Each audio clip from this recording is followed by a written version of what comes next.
Ding, ding, ding, ding, ding. Why? Why do those words mean more to you than probably any other congregation I might speak at? They're your mission statement, your tagline. We are Champaign first, where connecting, growing, and loving is a way of life. Right? I think Jesus says to love like that. Connect, grow, love. As we look at Jesus' life, we see him connecting with people like crazy. I want to say this is a whole other sermon series, but we also see him disconnect. We see him go off to pray. We see him to go off and be alone. But when there are people around, he is in it. He connects like crazy.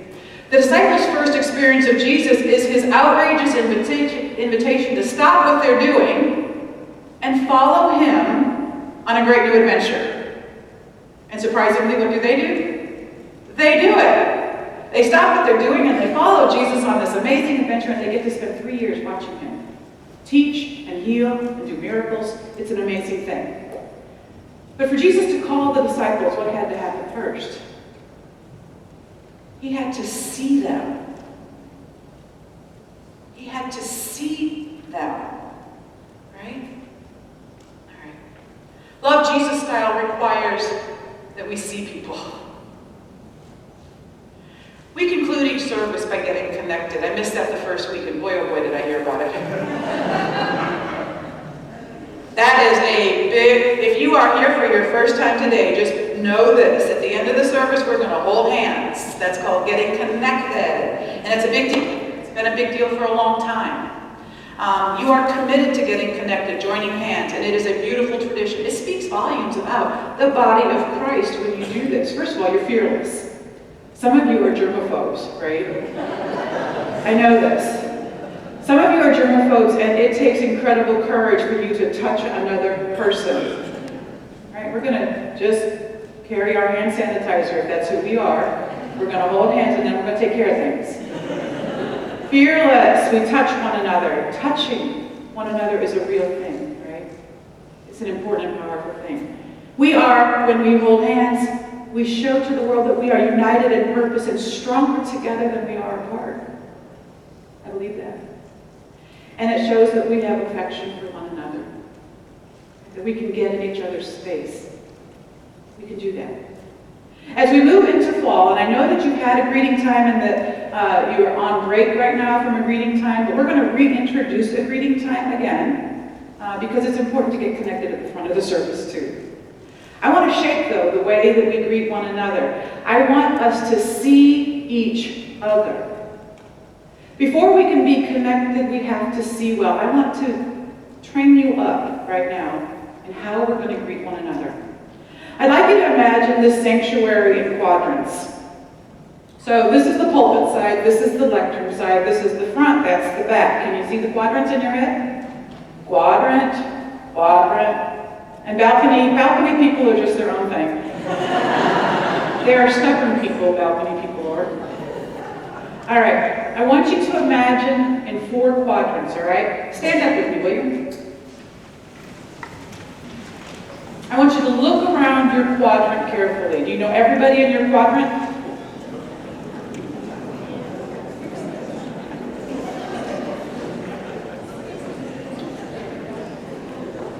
So here's what I want you to do. When we have the greeting time at the start of the service, I want you to work your quadrant.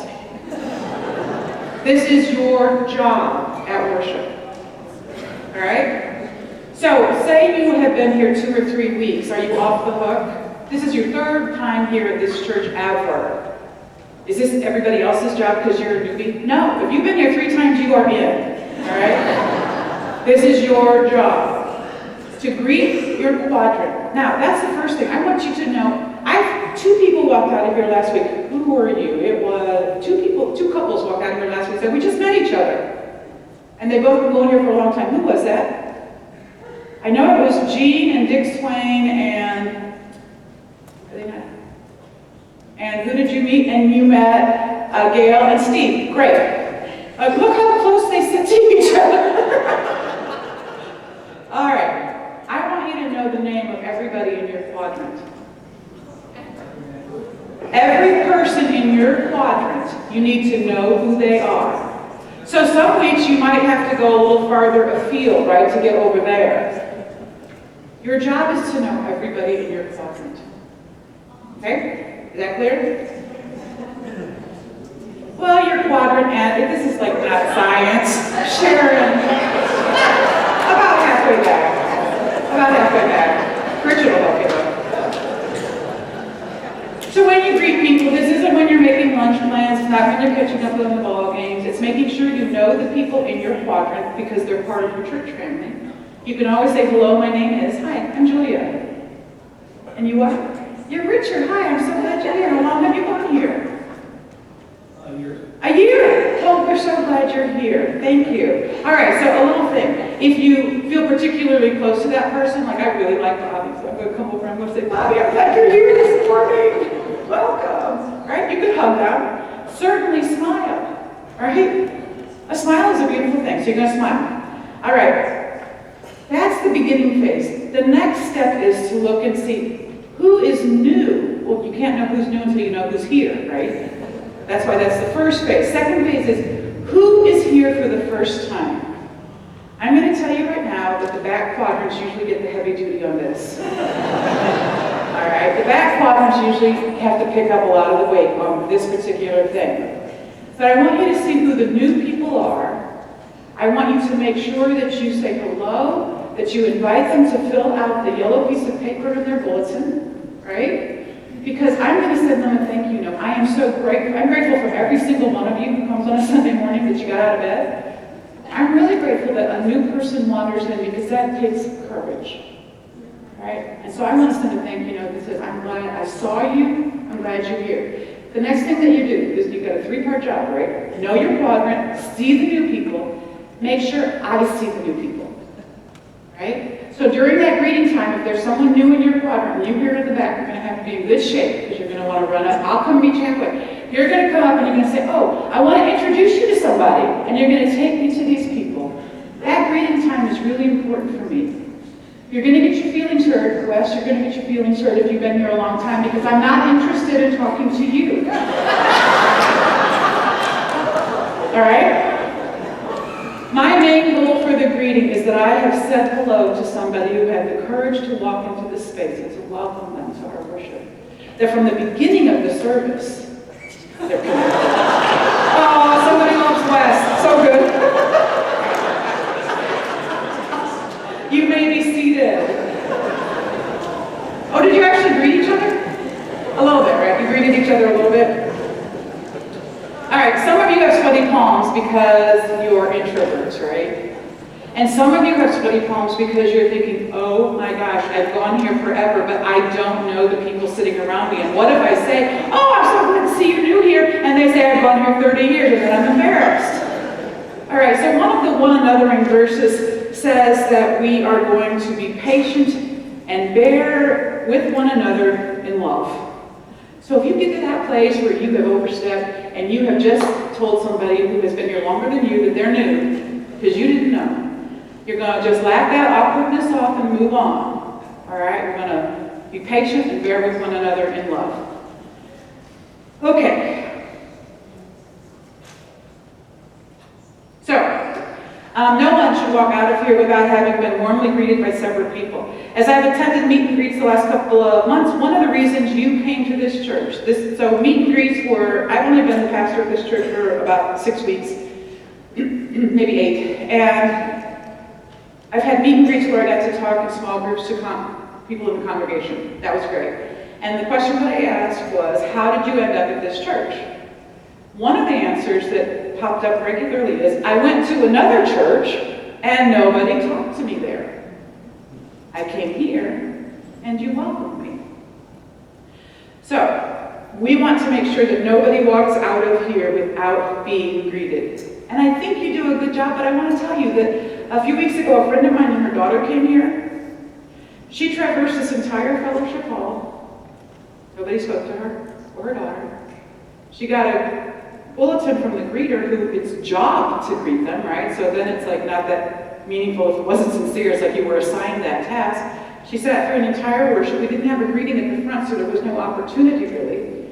And then she got all the way out of the church and was halfway across the parking lot before one of the gentlemen of this congregation spoke to her. That can't happen, right? That's not who we are. When that happens, it's a reflection of, it's a mistake. That was a bad week. We want to be really clear and very focused on making sure that every person who comes into our space is welcomed and received. We want to do that well. All right. So Jesus saw people. He got connected with everyone. He got connected with the disciples who were good Jews, his tribe, his people, right? But he also got connected with Samaritans. They didn't even believe, right? He got connected with lepers, the lame, the blind, and deaf. He got connected with Roman centurions, the occupying soldiers. He got connected with everybody. I want you to hear that. Everybody is welcome here. Grow. Love Jesus style is a gentle thing.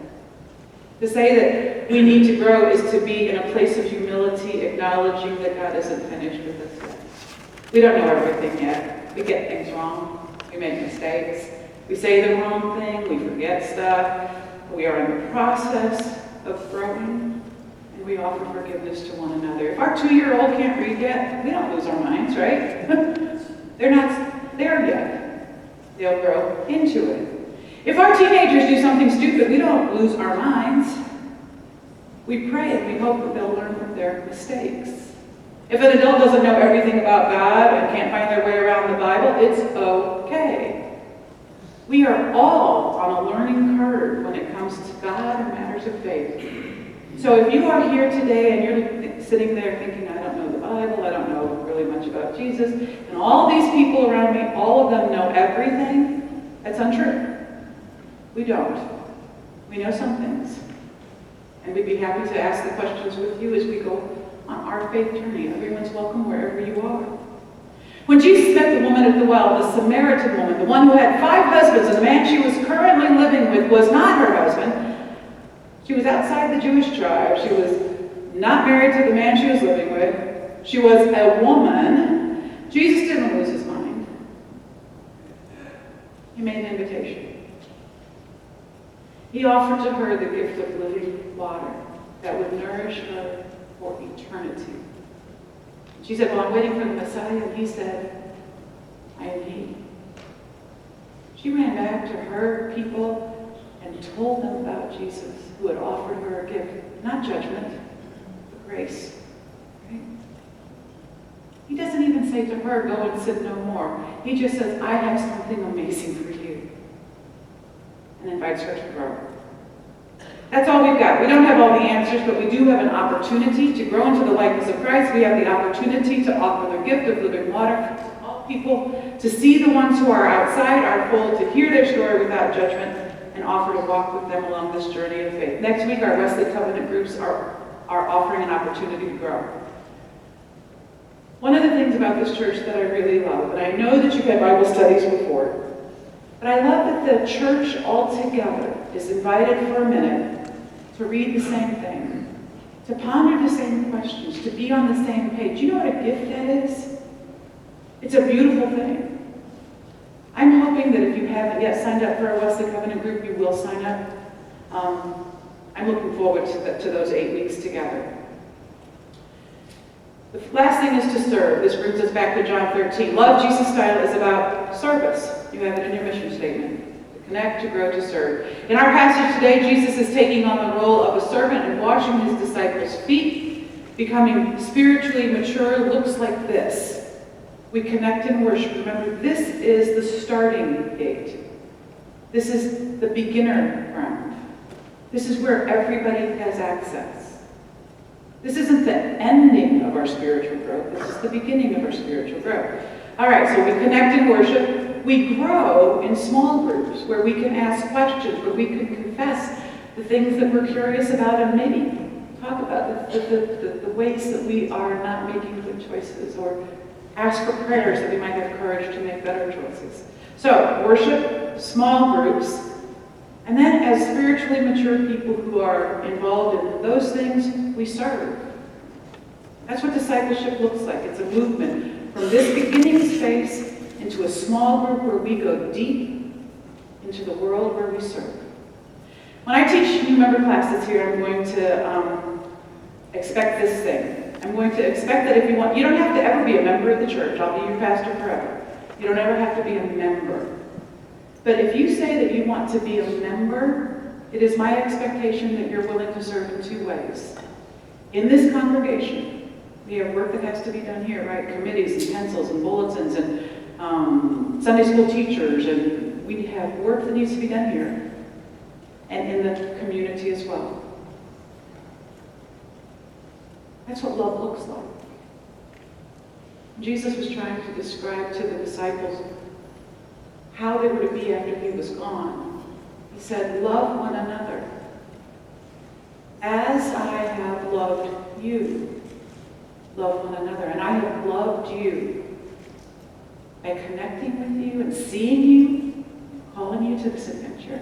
I have loved you by letting you grow. You didn't understand. Peter's still going to deny him 3 times in a minute. But I'm giving you space to grow, to not get it right all the time, but to be engaged. And love looks like me washing your feet. Remember what Peter said when Jesus said, I'm going to wash your feet now? No, you can't possibly do that. You're too, woo, Jesus! And Jesus said, you cannot be a part of me unless you let me serve you. And then Peter said, then wash my hands and my head, wash all of me, that I might be a part of you.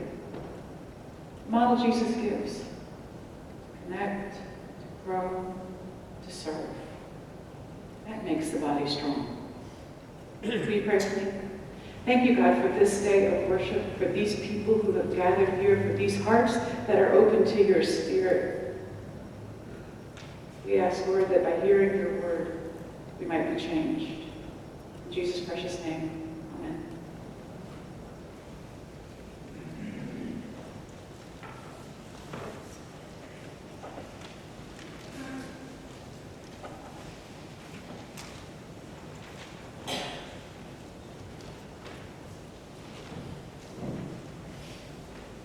And now, with the confidence of God's people, let us pray the prayer that Jesus taught us to pray. Our Father, who art in heaven, hallowed be thy name. Thy kingdom come, thy will be done, on earth as it is in heaven.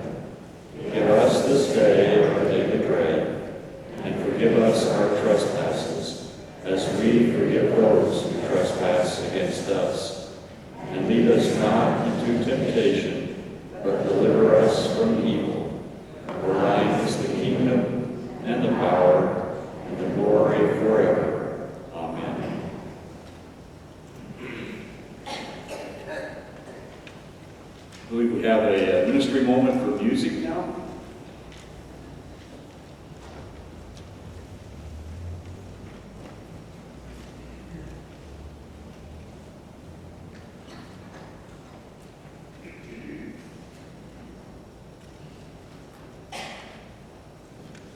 Good morning.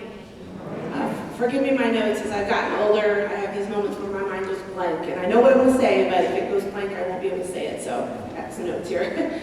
For those of you who don't know me, my name is Gwen Eppinghaus, and I've been asked to speak on music ministry here at First United Methodist Church. I've struggled to put into words what it means to me. It's because it's such an integral part of my faith and Christian growth since I began singing in the kids' choir when I was 5. Then later through youth choir, when Jim Till started as a music director, I'll probably never be able to express my gratitude for all he has provided through music during my formative years. From singing youth choir, youth-led worship services, youth choir dinners, and those wonderful youth choir trips. He was more than a music director. He was a mentor, a Christian role model, a father figure, and I might add saint for putting up with us crazy teenagers, as he always did it with a smile on his face. Most importantly, he introduced me to what has become one of my greatest joys in life. And for those of you who were here on Easter and heard my children's moment, you know what that is. That is handbells. When I struggle to find words to pray for help or praise and thanksgiving, I can express it through music. If I need encouragement, I can usually find it by singing one of our beloved hymns. My life hymn is "It Is Well With My Soul," and when I'm at my worst and feel like I cannot go on, I can sing that hymn, and by the time I finish singing, my soul is well again. Fast forward a few years, and another musical hero would come into our lives, and that's Barbara Zachau. I will also never be able to express my gratitude to this Wonder Woman for what she has done for me, but more importantly, what she's done for my children. If you're a parent of a child in music, you know that Barb meets them where they are. My oldest daughter, and she's probably going to be mad at me for talking about her, but she was told by someone that she couldn't sing.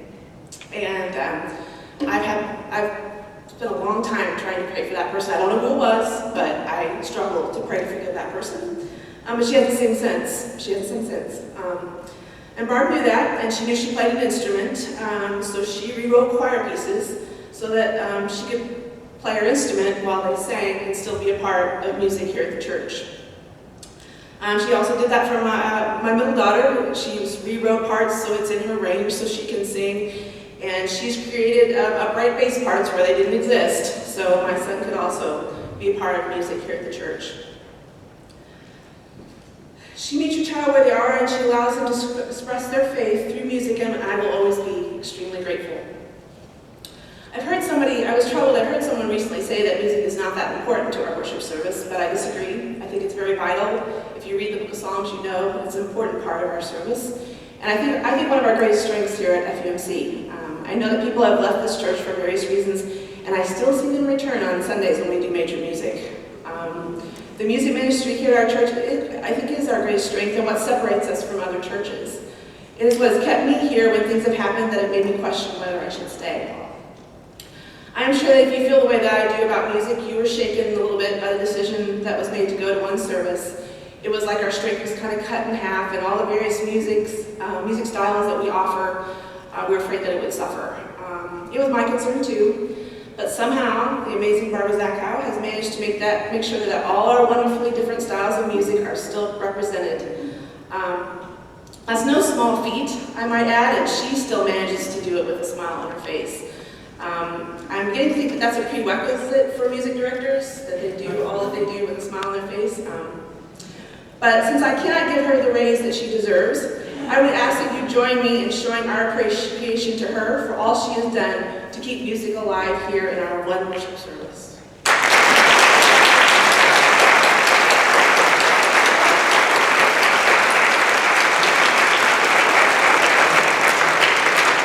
That being said, our music groups are getting ready to start up again here at church, so if you enjoy sitting in the pew and enjoying the music and showing your support that way, continue to do that. I think it's wonderful.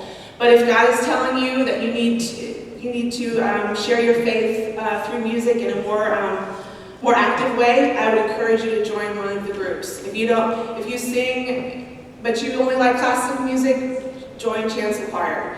If you sing but you like the more contemporary stuff, join the perceptions team. There's just so many places. If you don't want to sing and you want to play an instrument or play bells, there's bells. There's the praise team, their music, you can play in that. Usually once a year we get the all-church band together, so if you have played an instrument that way, you can get involved any way that you want. And if you're not sure how, come see this lady up here and she'll get you involved. She'll meet you where you are. I also encourage parents with children to get your children involved. Their growing faith will forever be changed by it. You don't have to have any prior experience or knowledge, just a love for music and a desire to express that to God in our worship service. If you have any questions, like I said, please see Barbara Zachau, and thanks to music, ministry is in motion here at First United Methodist Church.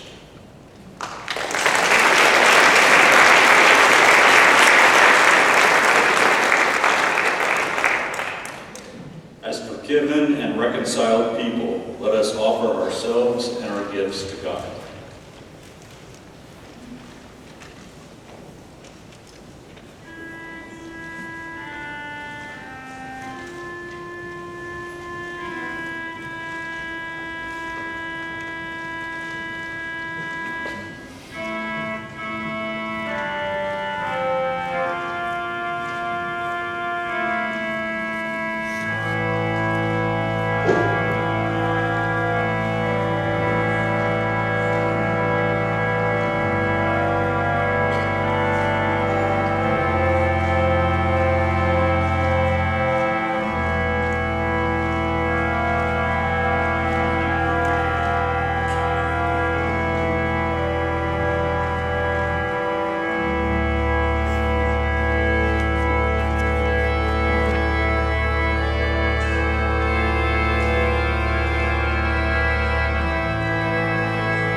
You have been inspired by the Word of God, lifted by the music of this congregation, and you are sent from this place to love God and your neighbor.